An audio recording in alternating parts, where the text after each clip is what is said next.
wedding veil? Whoever's in possession of the veil will find true love. Promise you'll come back.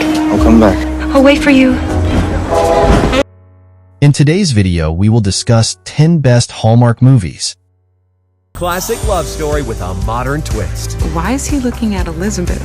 I'll look forward to seeing that fabulous dress of yours tonight. At number 1, we have The Wedding Veil.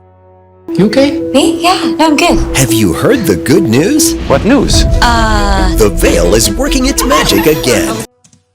Lacey Chabert, Autumn Reeser, and Allison Sweeney star as Avry, Emma, and Tracy, respectively, in the sisterhood of the traveling pants-esque film The Wedding Veil. After finding an antique veil that is rumored to unite its wearer with their true love, Avry begins working closer with a new board member, Peter, Kevin McGarry, at the museum where she curates artwork. Together, they try to figure out the place of origin for a long-lost painting, growing increasingly closer to one another as the film progresses.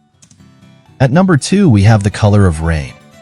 I'm so sorry for your loss. Two families searched for hope and found each other.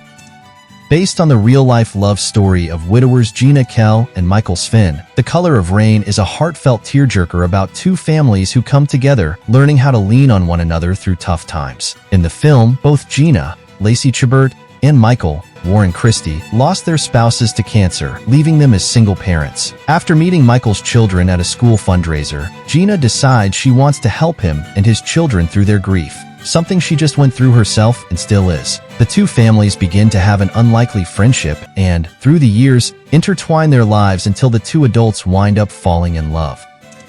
At number 3, we have A Country Wedding. Magical relationship. It only happens once in a lifetime. I don't think you should settle for less. Big country singer Bradley Sutton's Jesse Metcalfe is getting ready for his big wedding to a big Hollywood actress, Catherine Laura Mintle. Before they walk down the aisle, though, Bradley returns to his small hometown in Texas to sell the house he grew up in. There, he runs into his childhood friend, Sarah Autumn Reese. She's happy, still living in town, and owns her own small ranch. It's a life Bradley doesn't understand since he made it and became a big star. But Sarah doesn't let him off that easily, putting him to work and reintroducing him to the concept of taking joy in the simple things in life. At number 4, we have Crossword Mysteries. Our homicide. Tess here is our crossword puzzle editor. I can look at a puzzle and figure out who this is.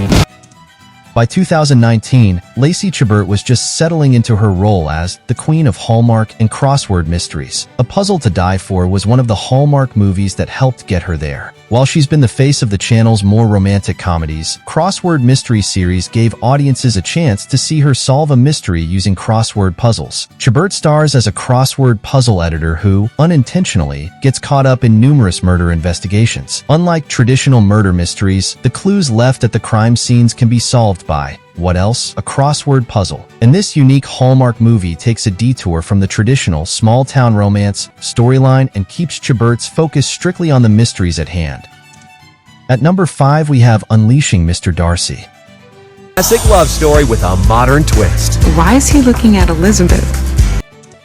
In a modern spin on the classic Pride and Prejudice tale told by Jane Austen, Unleashing Mr. Darcy has all the makings of a classic Hallmark love story. Elizabeth Scott, Cindy Busby, is looking for a bit of direction in her life, so why not try to get her Cavalier King Charles Spaniel into a prestigious New York City dog show? So, when she has the opportunity to show him professionally, she is thrilled. Then, in walks one of the judges, Donovan Darcy, Ryan Pavey. He's arrogant and pretentious and clashes like no other with Elizabeth throughout the entire show. Of course, there is a fine line between love and hate, and as the two grow closer to one another, that line begins to blur and the two fall in love.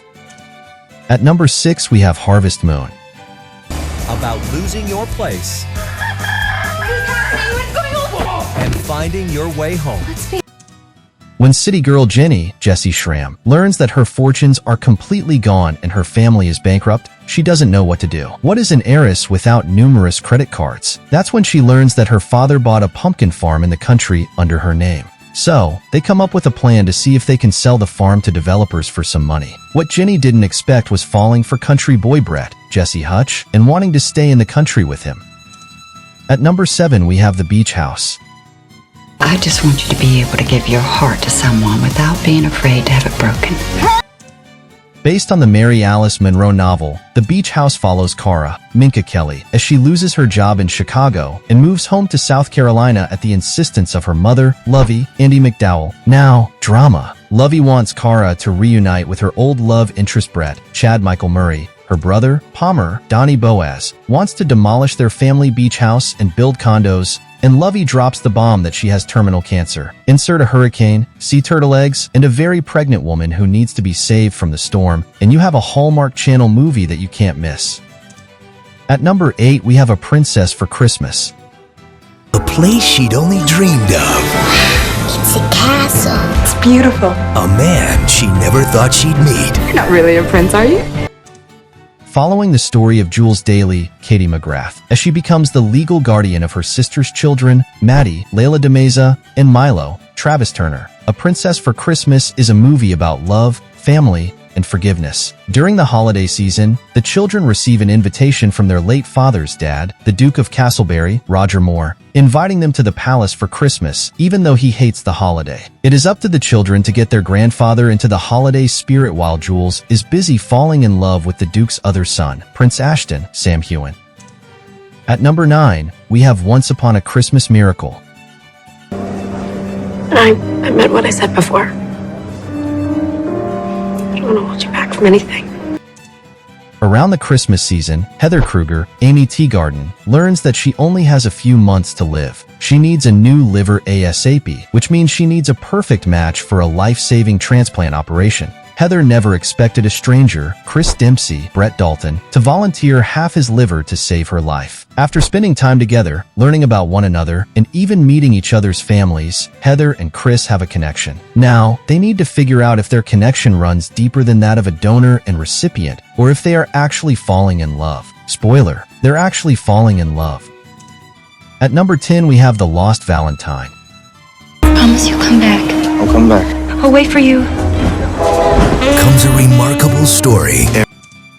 Based on James Michael Pratt's novel of the same name, The Lost Valentine follows the story of TV journalists Susan Allison, Jennifer Love Hewitt, as she researches a naval pilot, Neil Thomas, Billy Magnuson, who was declared MIA during World War II. To get the information she needs, Susan speaks with Neil's wife, Caroline, Betty White. Now, Susan doesn't believe in all-encompassing love, so she considers the article to be nothing more than a fluff piece, a remark that enrages Caroline's son, Lucas, Sean Ferris. She apologizes and then sits back and listens as Caroline tells her a story about true love and how she would do anything to learn what happened to her husband. That's all for today. We will see you next time.